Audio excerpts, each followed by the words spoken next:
नमस्कार, यो पानीको समय हो। कार्यक्रम पानीको 77औं अङ्कमा तपाईलाई हार्दिक स्वागत छ।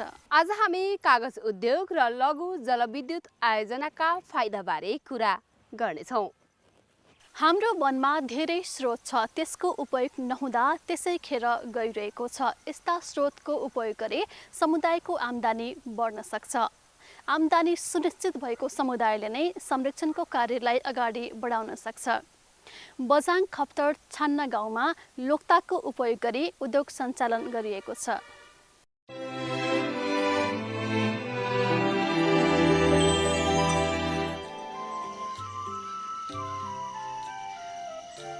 वरिपरि हरिया पहाड, भिराला घाँसे मेलाहरू, गाउँभन्दा माथि घना सदाबहार वन, छरिएको बस्ती, खेतमा पहेँलै भएर पाकेको गहुँ, वरिपरि झपक्कै फुलेका वनगुलाब, यो हो गोर्खाली गाउँ। गोर्खाली गाउँ बझाङ जिल्लाको खप्तर छान्ना गाउँपालिकाको उत्तरी भागमा पर्छ। यहाँका स्थानीयको मुख्य पेसा कृषि हो। यहाँ गहुँ, मकै, कोदो, फापर लगायतका अन्न उत्पादन हुन्छन्। फलफुलमा स्याउ फल्छ। स्थानीयले वन स्रोतबाट आम्दानी गर्ने गरेका छन्।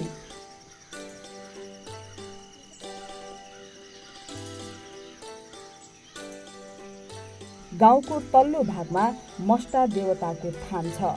यहाँका स्थानीयले मस्टा देवतालाई कुल देवता मान्छन्। वर्षमा 2 पटक यो स्थानमा मेला लाग्छ। स्थानीय आफ्ना पीड व्यथा गीत गाएर पोख्ने गर्छन्। देउडा यहाँको स्थानीय भाका हो।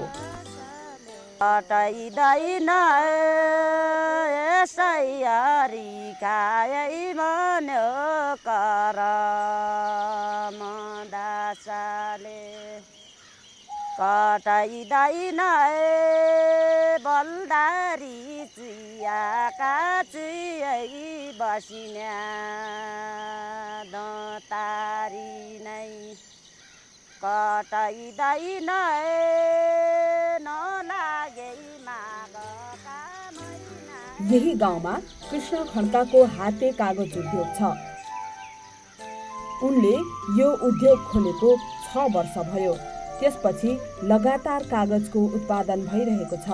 उद्योगमा निरन्तर काम भइरहेको हुन्छ। कच्चा पदार्थ तयार गर्न भने केही समय लाग्छ। यसको 2 काटेर डरमा हालिन्छ हजुर। यसलाई 2 टुक्रा बनाउने 2 टुक्रा लामो लामो छ। नत्र उता बेडिन्छ सर हजुर। त्यसैले यो लामो लामो चाहिँ त्यहाँ पाक्दैन। पाक्छ मुसिन पानीको पावर छैन, त्यसैले उसमा अलि भित्र अझिन्छ। यो बोक्रा सबै निकाल्नु पर्यो यस्तो हजुर। यो अलि यो हरियो त्यो सबै यो फोर जति सब निकाल्नु हजुर। यो राम्ररी निस्केन भने चाहिँ कागज राम्रो हुँदैन हजुर। वनमा पाइने लोक्ता कागज बनाउने कच्चा पदार्थ हो। स्थानीयले वनबाट लोक्ता सङ्कलन गरी ल्याउँछन्।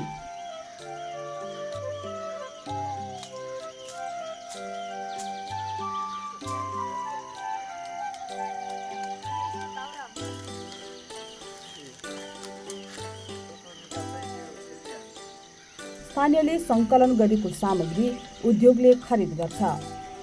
गाउँले स्थानीयबाट सङ्कलन गर्छ हजुर। घरमा 5-6 हजार 15, 20, 30, 40 1 कुइन्टलसम्म प्रत्येक घरमा मिल बनाउँछन् हजुर। सबैभन्दा पहिले सङ्कलन गरिएको लोक्तालाई पानीमा भिजाइन्छ। भिजेपछि उसिन्ने काम हुन्छ। उसिनेको लोक्तालाई मेसिनमा राखी पेल्नुपर्छ।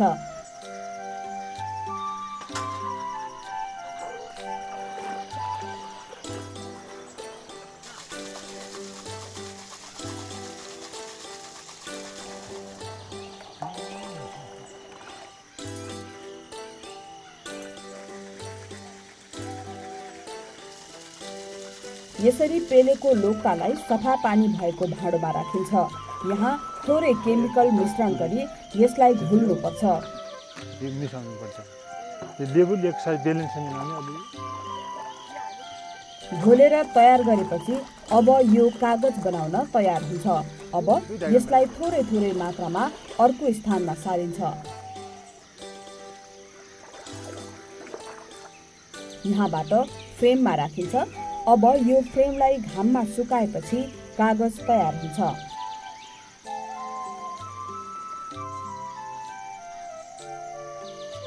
मैले पहिला 30 का गरेँ, 25 का गरेँ, 20 का, योपालि 20 र आधा 30 को गरेछ। त्यो कम्पनी अब उहाँ लिने मान्छेको आधारमा बनाउँछ। कृष्णलाई उद्योग खोल्न सजिलो भने थिएन। मनमा विचार मात्र थियो, तर आधार थिएन। उनले विभिन्न स्थानमा आफ्नो सपना बताउन छाडेनन्। केही समय लागे पनि उनको सपना पूरा भयो। पहिले सोचेको थियो हल्का हाम्रा बाबुबाजे मैले देखेका अब हातले बनाउने यसरी थियो। मैले पनि गर्न पाएँ हुन्छु भन्ने सोच थियो। मैले पनि उनको कर्मचारीका म यो गर्ने सोच थिएँ भन्ने राखेँ। त्यसैले हुन्छ त्यसो भए हल्का सहयोग गर्छु भन्ने हजुर। त्यसैबाट उनले 2 लाख बराबरको उनले हामी सहयोग गर्छु, बाँकी तपाईँले गर्नुहुन्छ भने गर्नुहोस् भने मैले कर्जद्वारा त्यही 2-4 लाख कर्ज निकालेर मैले त्यसरी सामान जुटाएँ, गाउँलेसँग सम्पर्क राखेँ। त्यसरी त्यहीँबाट सुरु भयो। पहिले उनलाई काममा श्रीमतीले साथ दिने गर्थिन्। गत चैतमा श्रीमतीले उनको साथ छाडिन्। अहिले उनीसँग श्रीमतीको सम्झना मात्रै छ। श्रीमतीद्वारा हजुर बढी भयो। पहिले अब यो कामको बोझ सबै कम थियो हजुर। बोल्न चाल्नमा अलि चिन्ता यसो हर चिजमा सबै सजिलो थियो हजुर। रेडियो अहिले उनको साथी भएको छ। काम गर्ने स्थानमा रेडियो राखिएको छ। उनी सुन्दै काम गर्छन्। उद्योग सञ्चालनमा पानीको समस्या छ। टाढाबाट ल्याएको पानीले काम चलाउनु पर्छ। पानीको राम्रो व्यवस्था भए उद्योग विस्तार गर्ने उनको चाहना छ। समस्या त मलाई सबभन्दा पानीको छ हजुर। पानी यो मौसममा पानी छैन। अरू बिजुली आयो भने मोटर भयो भने क्षमता बढाउने चाहिँ मान्छे राख्ने चाहिँ पछि सामग्री कच्चा सामान जति पनि थियो हामीसँग अलि त्यो बिजुलीको व्यवस्था र पानीको नहुँदा हजुर समस्या त्यही छ। उनको उद्योगमा अहिले निरन्तर काम गर्ने मानिस छैनन्। गाउँका केही युवाले समय मिलाएर सहयोग गरिरहेका छन्। यसरी उद्योगमा थोरै समय काम गर्ने भए पनि यसले आर्थिक रूपमा सजिलो भएको अनुभव स्थानीयको छ। कहिलेकाहीँ महिनावारी पनि हुन्छ होइन, पुरा महिना गऱ्यो भने अब कहिलेकाहीँ आधा, कहिलेकाहीँ 2-3 घन्टाको लागि पनि आउँछु, कहिलेकाहीँ पुरा दिन आउँछु, कहिले महिनाको लागि होइन पुरा महिना पनि आउँछु। अब चलिराखेको यस्तै। सुरुमा इन्डिया गयो। इन्डियामा अब त्यति बर्खाको देशमा जानुभन्दा अब यहीँ नै ठिक छ भनेर अब यतातिर ठिकै छ। घर परिवार सबै हेरिन्छ, जग्गा जमिन सबै हेरिन्छ होइन। अब खुसी छु। यहाँ कागज उद्योग नहुँदा वनमा भएको लोकता त्यत्तिकै खेर गइरहेको थियो। उद्योग बनेपछि स्थानीयलाई आय आर्जन गर्न सजिलो भएको छ। खास गरी महिलाहरू वनमा घाँस दाउरा गर्न जाँदा लोकता पनि सङ्कलन गरी ल्याउँछन्। थोरै थोरै सङ्कलन गरेर जम्मा गरिने लोकता बेचेर उनीहरूले घर खर्च टार्ने गरेका छन्। अब फाइदै भयो हजुर। हामीलाई बालबच्चालाई अब कापी कलम बनाउँछौँ, आफूलाई होइन तेल साबुन अब जे बनाऊ अब हामीलाई फाइदा छ। सजिलो भयो, गाउँमा भयो र सजिलै भयो। एकपटक काटेको लोकता फेरि पलाएर काट्न योग्य हुन भने केही वर्षको समय लाग्छ। यसलाई काट्ने तरिका हुन्छ। तरिका मिलाएर काटिएन भने यो फेरि पलाउँदैन। यसलाई धारिलो हतियारले एकै पटकमा काट्नुपर्छ। स्थानीय यस बारेमा सचेत छन्। यसरी काट्नु भन्ने हामीलाई पनि थाहा छ होइन। अब यसरी काट्दाखेरि थाहा छ। अब फेरि अझ अर्को पलाउँछ भन्ने पनि थाहा छ। हामीलाई धेरै फाइदा छ। बोन पनि जगाउनुपर्छ। एक सालमा गयो भने अर्को सालमा नजानु भन्छन्। एक सालमा गएपछि सालमा गएपछि बोन पनि सकिहाल्छ। बोनमा पनि कति हुन्छ त। एक सालमा थाम्ने अर्को सालमा खुलाउने। वन संरक्षण आफ्नो लागि हो भन्ने कुरा स्थानीयले राम्रोसँग बुझेका रहेछन्। त्यसैले गाउँको नजिकै वन छ। स्थानीयलाई सामुदायिक वनले लोकता सङ्कलनका लागि अनुमति दिन्छ। वनमा भएको स्रोतको व्यवस्थित उपभोग गर्न सके स्थानीयको आर्थिक अवस्था बलियो बन्ने भएकाले सामुदायिक वनले सामग्री सङ्कलनको अनुमति दिने गरेको छ। लोकता बिक्री गर्न पाउँछन्, जनता उपभोक्ताहरूले जनता लोकता बिक्री गर्न पाउँछन्, वनले पनि पूर्ति पाउँछ। वनमा यो काट्दाखेरिमा पनि हामी सङ्घ संस्थाहरूले पहिले तालिम गोष्ठी गरेका छन्, सबैलाई पनि थाहा छ। तालिम गोष्ठी गरेर यस्तोरी काट्नु भनेका छन्, उस्तरी काट्छन्। वन जीवनको आधार हो। यो कुरा स्थानीयले बुझेपछि संरक्षण गर्न सहज हुन्छ। वन संरक्षण हुनु भनेको स्थानीयको आय स्तर माथि उठ्नु पनि हो। हामी सबैको जीवन प्राकृतिक स्रोत साधनमाथि निर्भर छ। प्राकृतिक स्रोत साधनको संरक्षण गर्नु हामी सबैको दायित्व हो। संरक्षण गरिएको स्रोतको सही सदुपयोग गर्न सके यो आत्मनिर्भरताको बलियो बाटो बन्न सक्छ। पछिल्लो समय जलवायु परिवर्तनको प्रत्यक्ष महसुस गर्न थालिएको छ। गोर्खालीमा पनि यस्तो परिवर्तनको अनुभव गरिएको छ। यसका कारण बाली नालीको उत्पादनमा फेरबदल भएको छ। हामी सानसानो उहाँ जस्ता भाइहरू जस्तै उमेरको बेला चाहिँ हामी यो कम्मरसम्म पनि हिउँ पर्थ्यो। अहिले हिउँ त यो यस्तै यो विकट गाउँहरूमा पनि हिउँ पर्नै छोडिसक्यो। जो कि हामी तराईमा पाइने यो किरा फट्याङ्ग्राहरू अहिले हाम्रो पहाडमा देखिरहेछ। जो कि तराईमा पाइने वनस्पतिहरू अहिले हाम्रो यो पहाडमा देखिरहेछ।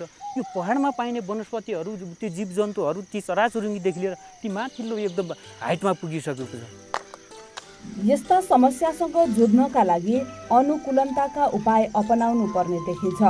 जानकारहरू यस्ता समस्यासँग जुझ्न सबै पक्ष एक भएर लाग्नुपर्ने बताउँछन्। हामीले के गर्नु पर्यो भने किसानहरूलाई पनि त त्यस्तो खडेरीमा पनि त फल्न सक्ने खालको होइन, बढी वर्षा भए पनि फल्न सक्ने खालका यस्ता अनुकूलनका कार्यहरू यो कृषिको पाटोबाट हेर्न सकिन्छ। त्यसै गरी अन्य सेक्टरमा पनि हामीले त्यस्ता खालका अनुकूलनका कार्यक्रमहरू पनि गर्न सक्छौँ। वन संरक्षण गर्नुको अर्थ जोगाएर राख्नु मात्रै होइन, यसको व्यवस्थित उपभोग गर्नु पनि हो।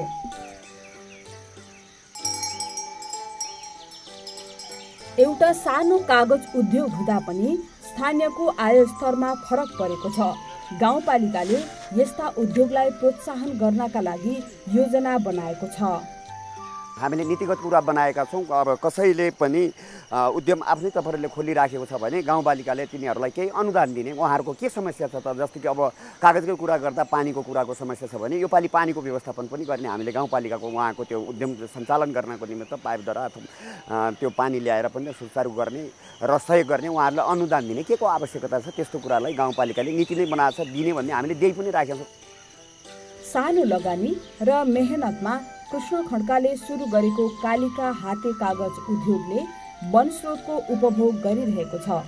परिणाम स्थानीयलाई आम्दानी भएको छ। खड्का र गोर्खालीका स्थानीयले जस्तै अन्य स्थानमा पनि वन स्रोतको व्यवस्थित उपभोग गर्न सके आर्थिक अवस्था बलियो बन्न सक्छ।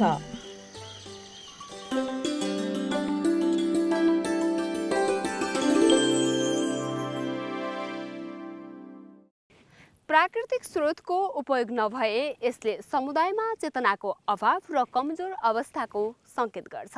यस्तो समुदायले संरक्षणको कामलाई अगाडि बढाउन सक्दैन। स्रोतको उपयोग गरी आम्दानी गर्ने समुदायले नै संरक्षणको जिम्मेवारी उठाउन सक्छ। स्रोत उपयोगको साना साना योजनाले पनि समुदायमा ठूलो परिवर्तन ल्याउन सक्छ। लघु जलविद्युत आयोजना यस्तै एउटा उदाहरण हो। आफ्नै जीवनकालमा कहिले बिजुली आउला भनेर नसोचेका समुदाय अहिले उज्यालोमा बस्न पाएका छन्।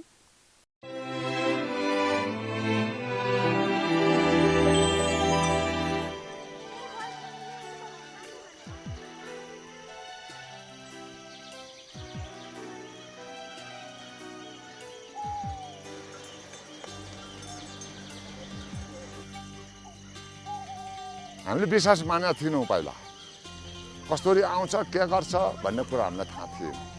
अब अहिले तपाईँ बल्ल गाउँमा पुग्यो, बल्ल आउँदो रहेछ भन्ने हामीलाई थाहा भयो। डोल्पाको ठुलीभेरी नगरपालिका वडा नम्बर 11 का रणप्रसाद कार्कीले आफ्नै जीवनकालमा गाउँसम्म बिजुली पुग्ला भनेर सोचेका थिएनन्।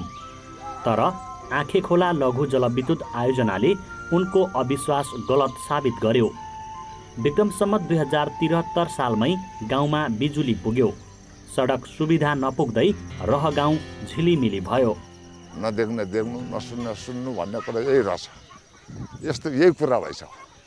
अब यस्ता जहाजदेखि यस्ता गाडी आयो, यस्ता बिजुली आयो, त्यही साधन नभएको यस्ता नदेख्ने देख्ने र नसुन्ने सुन्ने कुरा यही रहेछ भन्ने कुरा हामीले थाहा पायौँ।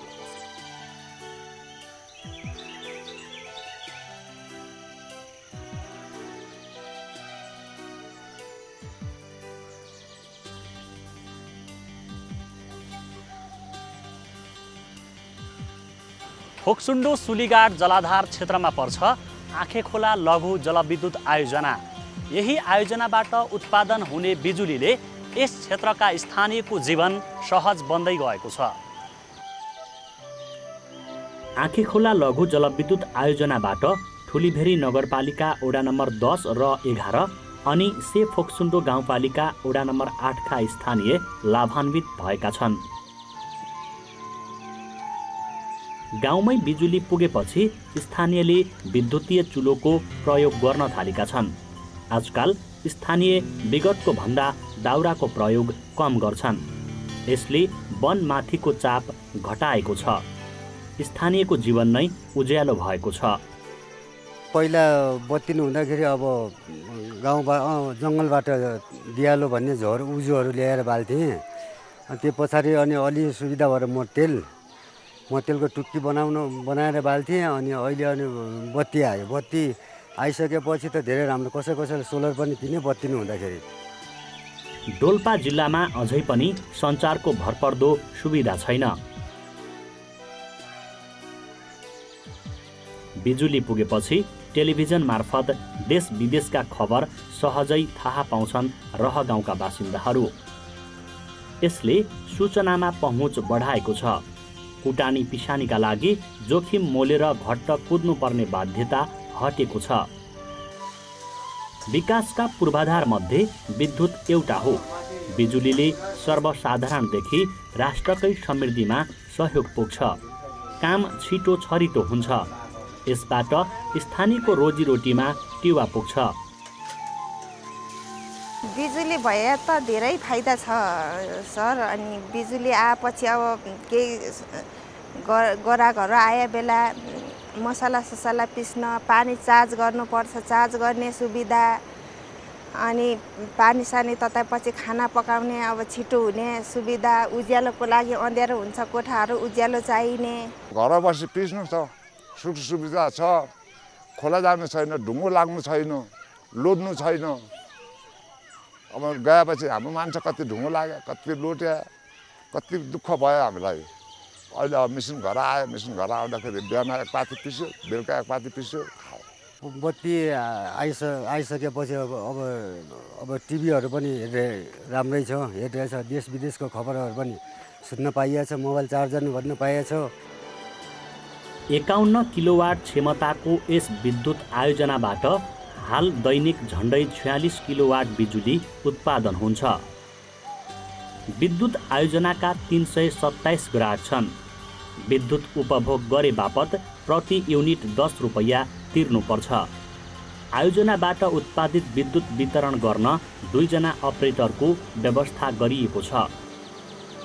उनीहरू विद्युत आयोजनाको मर्मत सम्भारमा पनि खट्छन् अनि आयोजनाको तालिका अनुसार विद्युत वितरण गर्छन्। बेलुका 4 बजेबाट भोलि बिहान 10 बजेसम्म विद्युत छोडिन्छ। अनि 10 बजे बन्द गरिन्छ, फेरि बेलुका 4 बजेबाट छोडिन्छ। चन्द्रसिंह कार्की आँखेखोला लघु जलविद्युत आयोजना संरक्षण तथा दिगो व्यवस्थापन उपभोक्ता समितिका अध्यक्ष हुन्। उनकै नेतृत्वमा यो विद्युत आयोजना सम्पन्न भएको हो। उनी यहाँका गाउँलाई उज्यालो बनाउन चाहन्थे। यही दृढताका साथ विद्युत निर्माण कार्यको थालनी गरे।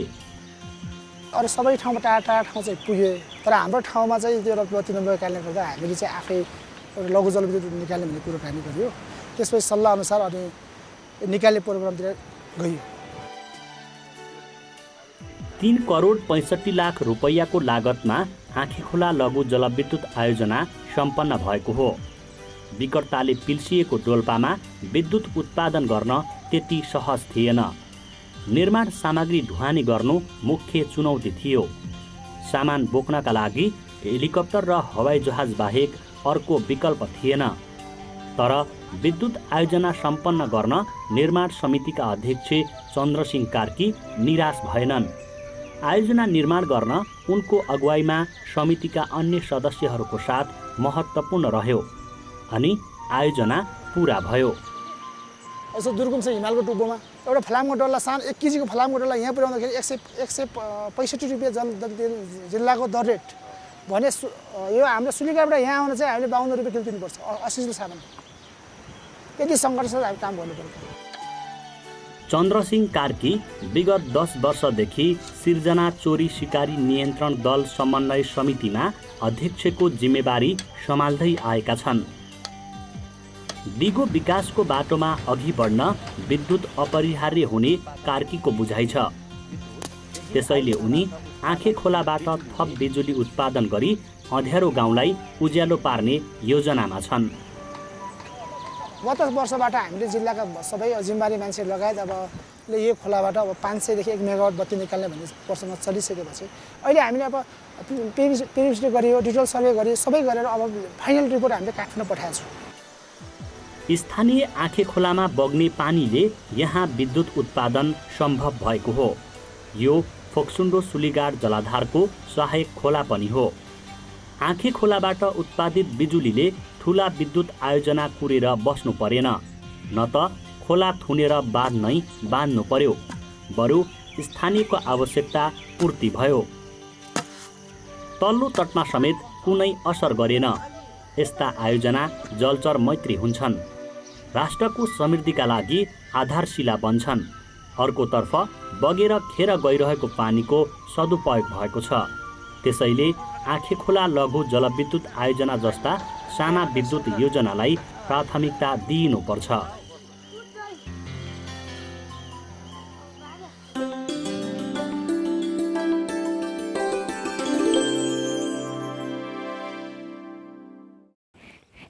यस्ता आयोजनालाई प्राथमिकता दिँदा स्थानीयको आवश्यकता पूरा हुन्छ अनि यसले वातावरणमा पनि ठूलो असर गर्दैन। हामी आजको कार्यक्रमको अन्त्यमा छौँ। पानी, यसमा आश्रित जीवन र यससँग जोडिएका समृद्धिका यस्ता अनेक कथाहरूका साथ हामी फेरि अर्को साता आउनेछौँ। हाकाहाकीonline.com लगन गरी कार्यक्रम पानीबारे सुझाव तथा प्रतिक्रिया पठाउनुहोस् है। हामी तपाईँको सुझाव तथा प्रतिक्रियाको प्रतीक्षामा हुनेछौँ। तपाईले हाकाहाकी एप डाउनलोड गरी कार्यक्रम पानीसँगै वातावरण र दिगो विकास सम्बन्धी विविध जानकारी लिन सक्नुहुनेछ। आजलाई हामी सबैलाई बिदा दिनुहोस्। नमस्कार।